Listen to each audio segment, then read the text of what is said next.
keep it going, I'm rolling and flowing, I'm coasting, I got them all trolling me right. I just keep growing and showing them, knowing I'm owning this flow, you can catch me outside. Gonna get them all with a little payback. Never gonna fall, I'ma stay on the attack. Put them up against the wall as I finish every track. Never gonna stall, no, I'm never gonna slack. I've been like working in to the club and the city show me love. She gon' fit me like a glove. Sipping whiskey, feeling buzz. R.I.P. Rest in peace. R.I.P. Rest in peace. R.I.P.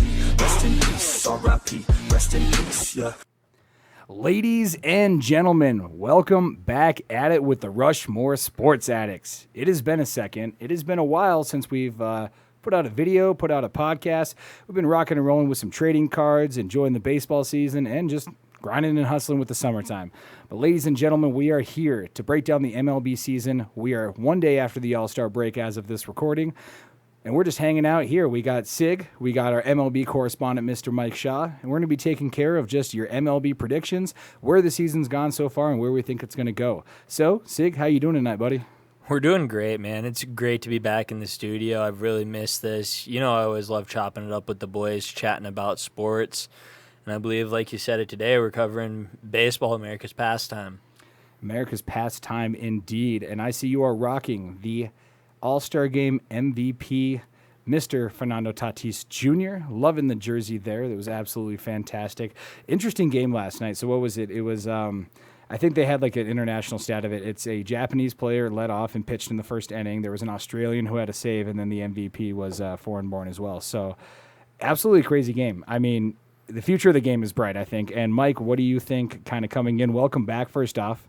But second off here, I'm going to cut you off there, Cig, just to introduce Mike. But what do you kind of think about the game going forward? You know, because this year seems like probably one of the most fun years to actually be a baseball fan, and God knows how long. Yeah, glad to be back. What an amazing all-star weekend it was with the Derby and a fun game. And, yeah, the game's in good hands with all these young stars we have. It's just really exciting. We definitely have some young studs coming up here. What do you think about that, Sigmund, kind of coming into the game? You know, a game that was kind of stagnant there through the late 2000s, early 2010s, feeling the backlash of the steroid era. What do you kind of think going forward about the game? I mean, we have a lot of young stars coming in. Well, first off, I just got to correct you real quick just for purposes. It was Vlad Jr. I was the remember that MVP, right after. Different Jr. But, yeah, I think baseball's in great hands. I love the flashiness. I love how pitchers are celebrating after strikeouts. I love bat flips. Hell, that's why I was like watching the Korean League, because they were doing bat flips after singles. It was exciting at 1 o'clock in the morning on ESPN2. That was probably one of the most interesting times of baseball, was watching KBO baseball, because it was at a time in the world when every single professional sports league had just shut down and shut its doors. We were watching rewinds on ESPN like it was ESPN Classic, and we were homesick from school in the fourth grade all over again. And so it was kind of interesting to, you know, how the KBO really, I think, made the MLB kind of look at it, because, yeah, bat flips in the last couple of years, really since, like, I think Jose Bautista is probably the first person I can think of that really started to repopularize the bat flip. And then you're talking about, you know, all these celebrations, a lot more personalities in the game, just making it more interesting. And then I think the physical play has kind of brought itself back up to a point where a lot of players were really juicing up these numbers during the steroid era. You had your Barry Bonds, Mark McGwire, Sammy Sosa. I mean, just guys putting up absolutely insane numbers. Ryan Braun. Yeah, Ryan Braun, I mean, is another one kind of a little bit later on there. So it is nice to see baseball back in some good hands here. Now, this year's definitely thrown us also for some twists and turns, too. We have some surprises. We have some disappointments. We're going to get into that here. But, some injuries. Yeah, definitely. Let's not bring that one up. Let's not bring it up. But we will. We will talk about it anyways. But before we kind of break in, we're going to start with the standings. We'll talk about some teams that surprised us, talk about some teams that have disappointed us, where the landscape is right now, and then we'll start breaking into some individual players who, same thing, surprised, who's kind of in the MVP and Cy Young conversation, some players who have disappointed us. And then we'll end it off with our predictions in, as far as kind of where we think this season will end up overall. But, Mike, you have anything to add before we dive right in? Yeah, looking forward to the second half. We've had a few big surprises this year of teams that we wouldn't expect to be contending that are definitely in the run now. Exactly. Sig, any final words? No, I'm just excited to break this all down and see the thoughts then. Ladies and gentlemen, this is the halfway review for the MLB. And so we will start with the division leaders, because right now, as of the time of this recording and as of the All-Star break is when I'm going to use the standings, because I believe we pick up baseball tomorrow again, right, boys? I'm going to try to have this video out as soon as possible, but it is July 14th at the time of this recording, we have the Red Sox at 55-36, leading the AL East. But just a game and a half behind them, we have the Tampa Bay Rays, surprising a lot of people this year because they didn't think they could replicate that success that they had last year. They're only a game and a half back at 53-37. You have the Blue Jays, who are 3 games above 500 right now. The Yankees, who we will definitely discuss in depth, are at 46-43, so kind of tied, but just right below the Blue Jays there. And then obviously the Orioles have pretty much made themselves not a part of the conversation, and this is about the last time we'll mention them besides maybe a certain John Means.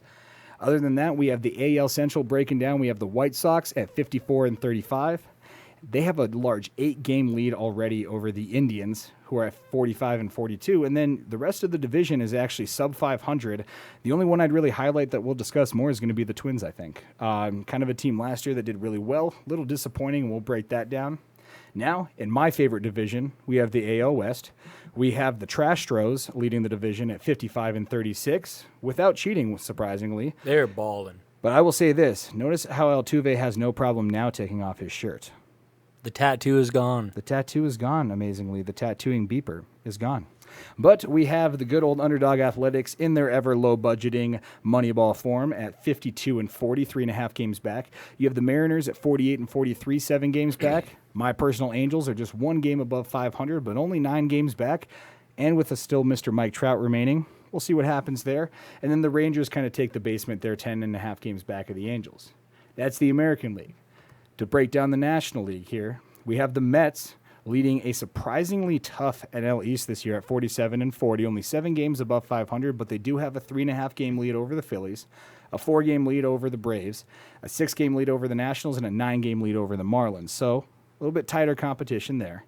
And obviously the Braves we're going to kind of jump into with Acuna's injury and where we kind of think that leaves them for the future, especially this year. Screwed. Spoiler alert, they're screwed. Hopping over to the Central, though, we have the Brewers. Kind of one of the more, I wouldn't even say surprising because I feel like they surprise us often. But 53-39, the Brewers are leading the Central. You got the Reds 4 games back at 48-42. The hot and cold extreme definition of that, Cubs at 44-46. The Cards, your boy Siglin, are at the same record, 8 games back. And then we have the Pirates rocking the basement, 10 games behind the Cubs. You guys remember when the Cards had the best record in the MLB? I was living on top of the world for like a couple days. He's like the member berries over here. Do you remember when the Cards had the best record? I remember the Nolan Arenado trade. And then now... So hold on here. We're getting a little bit of an interruption. The NL Central, we have the Brewers leading at 53 wins, 39 losses. 4 games back is the Reds at 48-42. The Cubs, 8 games back at 44-46, along with the Cardinals with the same record. Sig, remember when the Cardinals had hope and the best record in the MLB? Yeah, Jack Flaherty was undefeated. Looked like he was going to win a Cy Young. The Cardinals were oddly 8-0 if Tommy Edman was to score on the leadoff. And ever since they switched the lineup and he hasn't been leading off, we haven't been doing so well. And I just think that's kind of a testament to that. And then talking about the NL Central here, we have the Pirates leading out the basement of the division at 34-56. Now, Mike, to your neck of the woods, we have the NL West, which is probably, in my opinion, the most dominant division in baseball right now. We have the upstart surprise Giants at 57-32 with the best record in the majors right now. They got a 2-game lead over the Dodgers, who are still killing it in Dodger fashion at 56-35. You got the Padres at 53-40. They're 4 games back of the Dodgers, 6 back of the Giants. And then you got the Rockies at 40-51. But that is not the basement, folks, because we are going to talk about a team that is abysmal. They are horrible. They are horrendous. They are historically awful. Sell the team. The Arizona Diamondbacks at 26-66. Rewind that. 26-66. Let that one sink in for a second.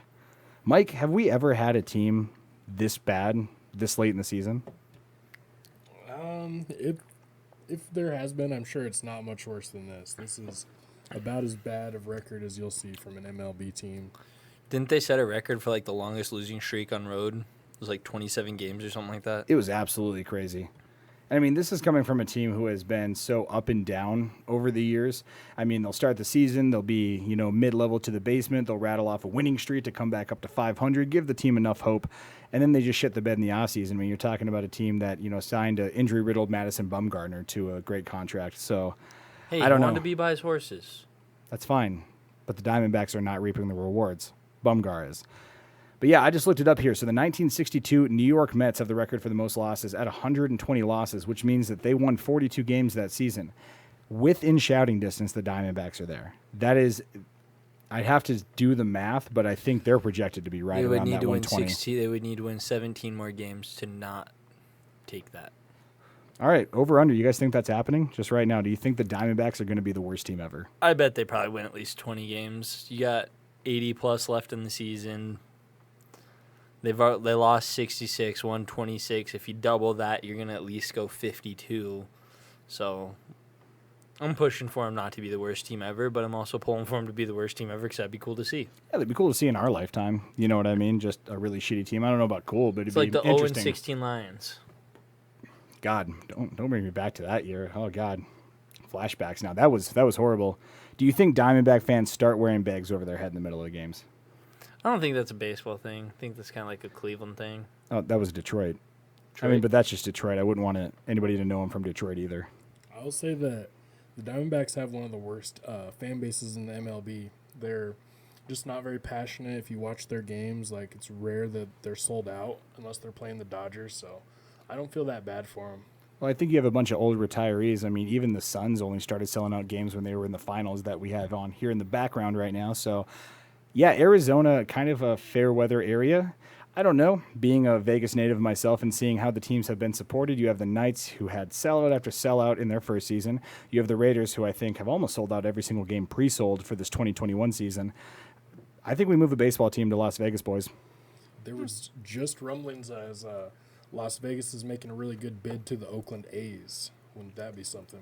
God, Because they won't build that new stadium. Oakland and Vegas become natural rivals at that point, just as cities, because you take one team, cool. You take two teams, that's fucking war, boys. I mean, I can't say I'd switch from the Angels, but it'd be really hard not to be an Athletics fan then, because seeing what they did with the Aviators, with building them the new stadium in Summerlin, I loved going to games. We personally loved going to $2 beer night. They'd have domestic beer, so Budweiser, Bud Light, Mick Ultra, Busch Light, Miller Light, Coors Light. They'd have all these domestics for $2. I may have had a beverage or two too many at one of these games, and, I definitely had to Uber home, but it was a great time. It's a fantastic outdoor ballpark, and you're talking about a city that literally can field a team all year long if they needed to. I mean, not that the season goes, that far deep into winter, but, I mean, the weather's fantastic, not a lot of wind, great environment for playing baseball, and especially night games. People are always there. Yeah, literally, people are always there. People are always trying to catch some activity. So I think that'd be interesting. I think either the Diamondbacks or the Athletics would be prime contenders. The Athletics more so because of their stadium situation. A little bit better team built, too, to go around. Have better fan base around, for sure. Exactly. So, I'd rather be an Athletics fan than a Diamondbacks fan. That's just well, obviously. facts. Would the stadium need to be indoors like Arizona because it's so hot in the summer? I don't think so because the Aviators do play outdoors, but they play a majority of their games at night. I believe only Sunday afternoons, from what I can recall, were actually the only day games that were happening. And even then, they have misters. They have other ways. And, players play in 100-degree heat all the time. I will say this. The dry heat, even though $115 is hot no matter where the hell you're at, it is a little bit more bearable than, say, this 90-degree humid heat we had here in South Dakota at the beginning of the summer. You know what I mean? So I would rather take the dry heat personally, but it's just hot either way. So, but that's kind of where we break down with the standings right now. We're going to get to our predictions as far as where we get to the end of the season later. First, though, we do want to shout out our sponsor, Mr. Mike Pyle from American Family Insurance. The ball ends up hitting your car. Maybe the kid bat flips a little bit too long, goes past the stands, and ends up, knocking you out, and you need a little bit of life insurance to kind of back you up there. Maybe you need homeowner's insurance. Maybe you live too close to the ballpark. Well, go ahead and check out Mr. Mike Pyle at American Family Insurance, courtesy of Siglin Wheeler, who made the connection with Mike Pyle. We appreciate you, Sig. Appreciate you, Mike. Thank you for supporting the boys and supporting the show, as always. Now, let's get into our biggest surprises as teams, because I feel like you can predict some of these standings here. I think we all knew the Dodgers would be good. We knew the Padres would at least be competitive. But starting out here, I'd have to say my biggest surprise so far is probably the Boston Red Sox. Now, looking back last year in our little shortened season, the Red Sox were at the basement of the AL East, finishing 24-36. I believe when we talked about the original episode, we didn't think they'd be that horrendous, but we didn't think they'd be a playoff contending team, let alone have the best record in the American League, tied with the Astros right now. So, I mean, we'll start it to you, Cig. What do you think about the Red Sox so far? What have they shown to you as far as a team? So I thought after getting rid of some of the pieces they did, like losing Jackie Bradley Jr. this year, I thought that was really going to affect him. But Hunter Renfroe has really stepped up into his part and where he's playing at. Plus the defense, man, that guy's got a cannon. And then Rafi Devers is really stepping into his line, just crushing balls. And then their pitching staff is kind of underrated. They really make some moves and get out of games.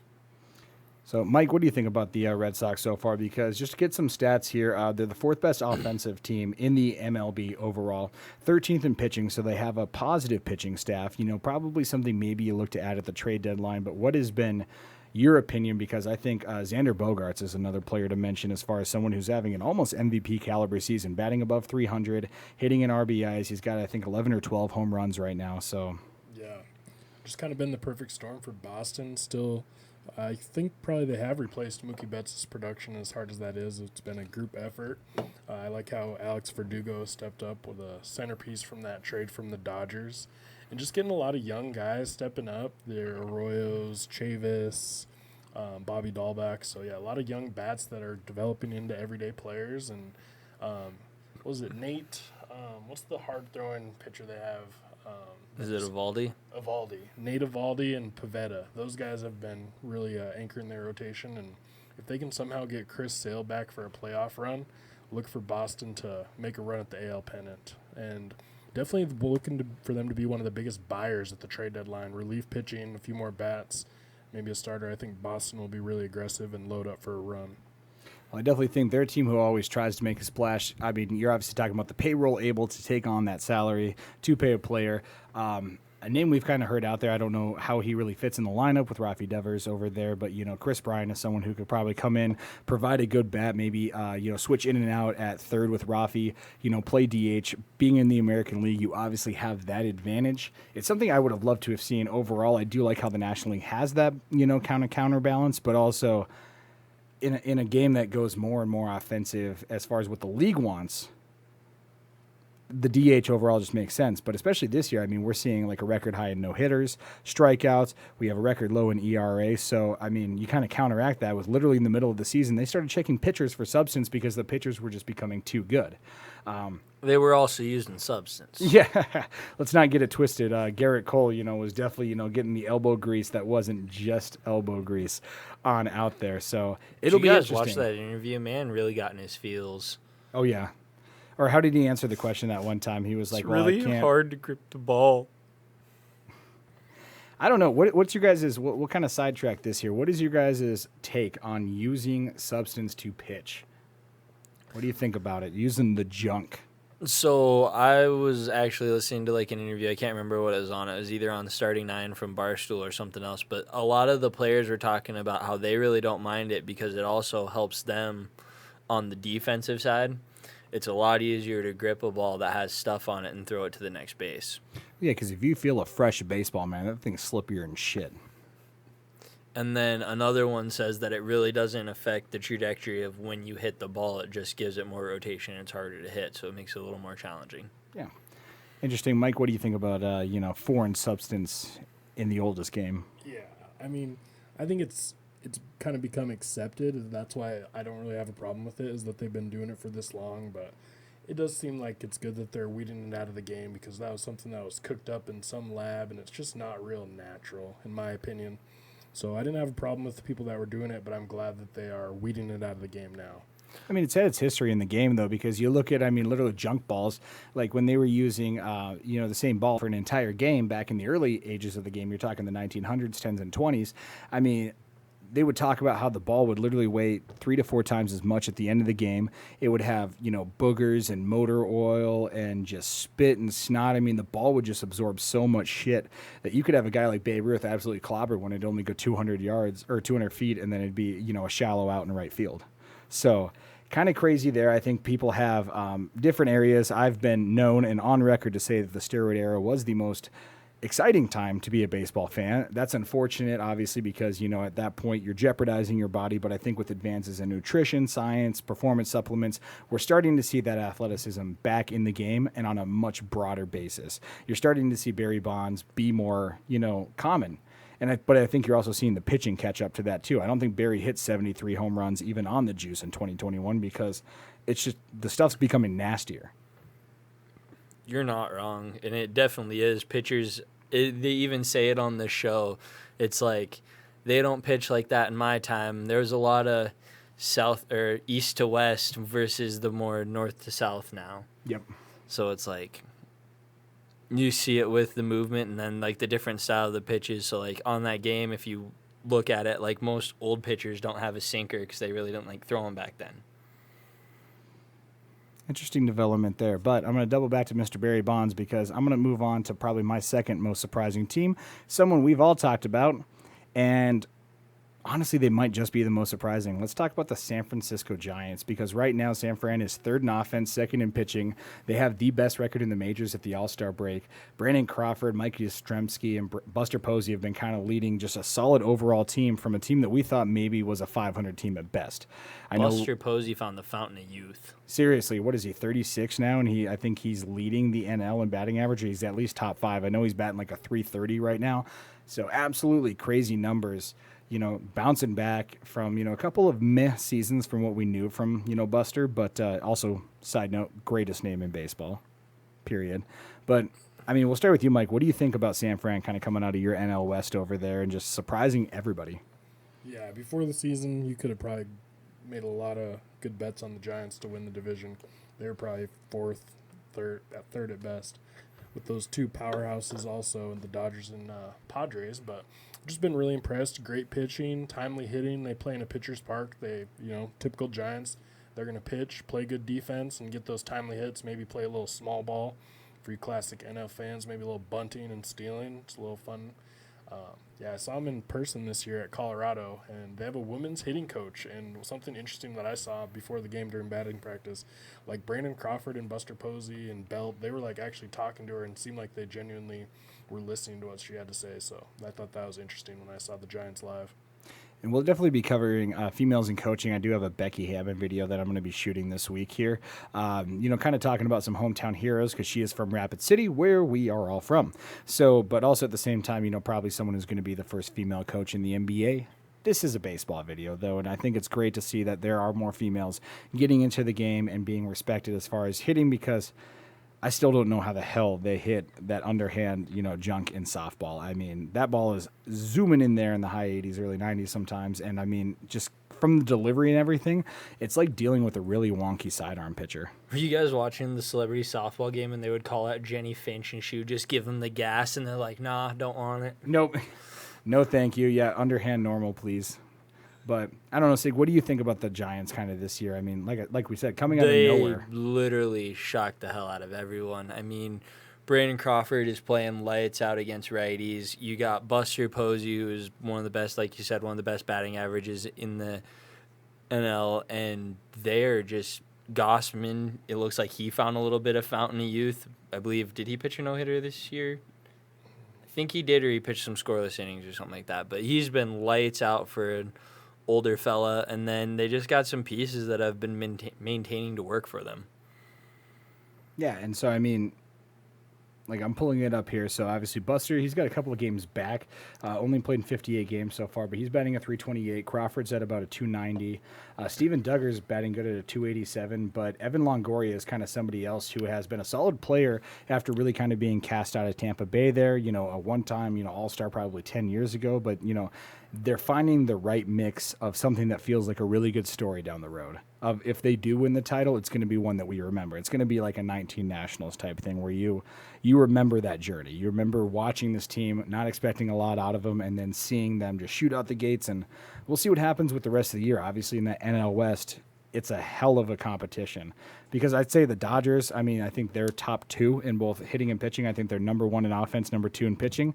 We'll see what happens with the Trevor Bauer situation, how that pitching goes, but I mean, they legitimately have 4 aces on their staff. And the Padres also generally get hot after All-Star break. Yeah, exactly. So a very young team, someone who the youth is going to play in their favor, maybe doesn't play to the Giants' favor as the season goes on.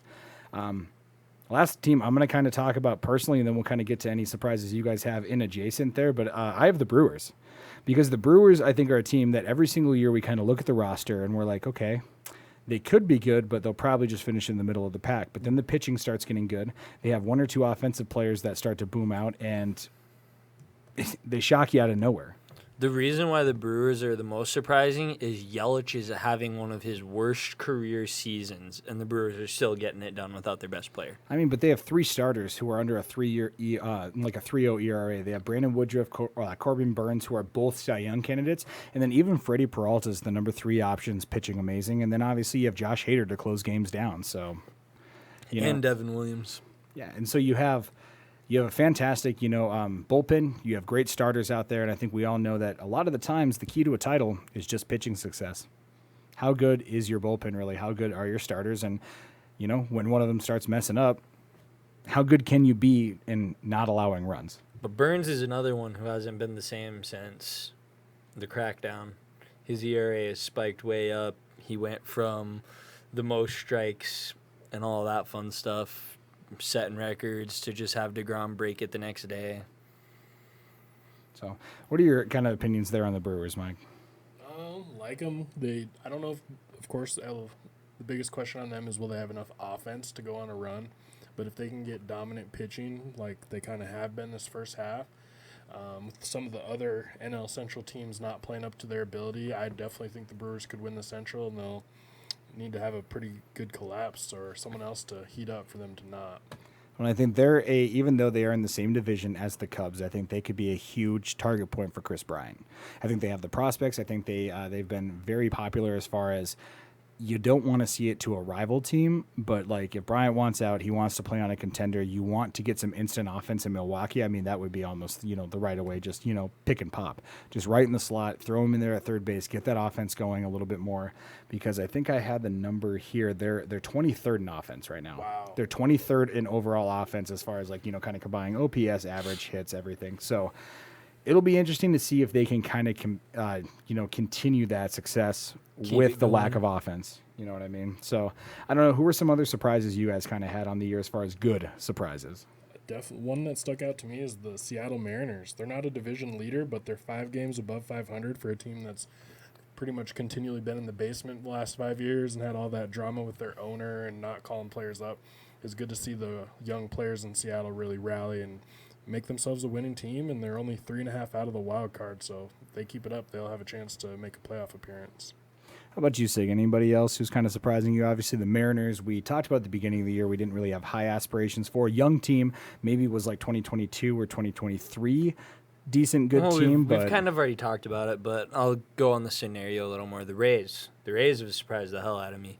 You think after losing Blake Snell, who everyone believes is one of the reasons why they lost the World Series, you think they're going to go down. But Glass now has stepped up. He has been lights out the last month, and he's got some nasty stuff and some good movement.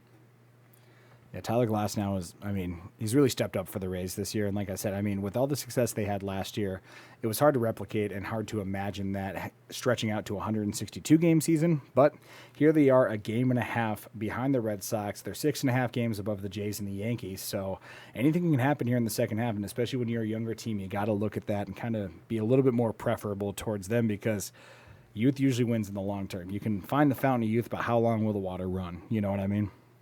You're not wrong. So, all right. So that is going to be our biggest team surprises to start off. And now we're going to turn to the negative. We're going to talk about some disappointments this year. And I'm going to start it off with a team that anytime they don't succeed in spectacular fashion, we love it. I love it personally. I'm going to talk about the Yankees here, because the Yankees right now are sitting at 46 and 43, only 3 games above 500, and with a team that features Giancarlo Stanton, Aaron Judge, Garrett Cole, all of these star-name players. The most stacked roster you could ever think of besides the Dodgers. Yeah, seriously. I mean, they are the AL's version of the Dodgers. I think when we talked about predictions for the season, a lot of us predicted them coming out of the East as the title winners, taking that division crown and maybe even taking the AL pennant overall. So to find them 8 games back at the All-Star break here, especially when they have the 10th best offense and the 13th best pitching by just statistics in how they've played, they're losing games in the dumbest fashion. And sometimes you have to look at that trend and you're like, what the hell is going on here? What are they doing wrong? Well, they let the Mariners beat them. They haven't won a game against Boston yet this year. I know that's pretty painful. I know to constantly get swept by the Red Sox, especially when you're the Yankees. But, I mean, to break it down, I think a couple players, Gary Sanchez has not been the same for a couple of years now. You got Rufin Odor, who is supposed to be a positive on that team, but they're both batting under 220 right now. So I think getting rid of the beard, that took a lot of his skill away. Mm-hmm. It's like Samson. His power's in the hair, man. Power's in the hair. So, but once again, I mean, just a disappointing roster, a team who right now, I mean, like I said, if you're breaking down the stats, no team who is in the top half in pitching and in the top 10 in offense should be, third or fourth in the division. And right now, they're trailing the Jays, the Rays, and the Red Sox. I think there could be a second half bounce back. I do like the Yankees long term to kind of, work out of this groove, hopefully fix some of their mistakes for the, sake of the Yankees. But like I said, I always love seeing the Yankees lose because watching them succeed so much, you got to hate them. Oh, I want to watch them crash and burn. I'd be happy if they lost every game for the rest of the season. This is probably the last time we'll talk about them this pod. I know if anyone watched the season preview, I did predict them to go to the World Series. I still think there's a chance, but they're going to need to step it up quick. They're definitely going to need to step it up. Yeah, that's where we're going to touch base on the Yankees. We already shit on this team quite a bit, so we're not going to dive into it too much, but what the actual fuck is going on in Arizona? Let's double back on down there. You apparently need to replace that hot tub in the outfield with another batting cage because this team, I mean, they're not even the bottom in any category. They're 29th in hitting and 27th in pitching, which you would expect out of a team who is historically bad in 40 games below 500 to be 30th and 30th. But somehow, I mean, they're losing games in spectacular fashion. Who is it? Ketel Marte is a good player, but obviously he's stuck in the wrong situation there. Do you think he's a mover at the deadline?